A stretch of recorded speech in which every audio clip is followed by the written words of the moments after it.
بسم اللہ الرحمن الرحیم۔ اللہ کے نام کے ساتھ شروع جو بڑا مہربان اور نہایت رحم فرمانے والا ہے۔ حضرت سیدنا ابو ہریرہ رضی اللہ تعالیٰ عنہ بیان کرتے ہیں کہ حضور نبی اکرم صلی اللہ علیہ وسلم نے ارشاد فرمایا، جس شخص نے کسی مومن سے دنیا کی کوئی تکلیف دور کی تو اللہ تعالیٰ اس سے قیامت کے دن کی کوئی تکلیف دور فرما دے گا۔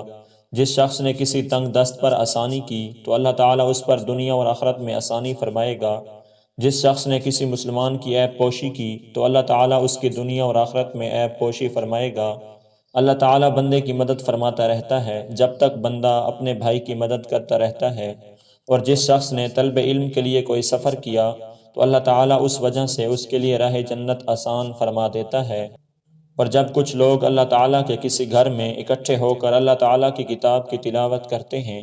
اور آپس میں پڑھتے پڑھاتے ہیں تو ان پر سکینت نازل ہوتی ہے، رحمت انہیں ڈھانپ لیتی ہے، فرشتے انہیں گھیر لیتے ہیں اور اللہ تعالیٰ اپنے پاس فرشتوں میں ان کا تذکرہ فرماتا ہے، اور جس کے عمل نے اسے پیچھے کر دیا اس کا نسب اسے آگے نہیں بڑھا سکے گا۔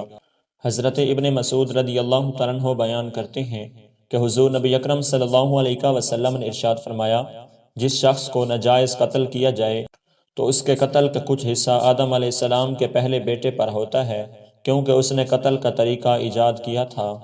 حضرت ابو سعید خدری رضی اللہ تعالیٰ عنہ بیان کرتے ہیں کہ حضور نبی اکرم صلی اللہ علیہ وسلم نے ارشاد فرمایا، مومن خیر کی باتیں سن سن کر سیر نہیں ہوتا حتیٰ کہ اس کی غایت و انتہا جنت ہو جاتی ہے۔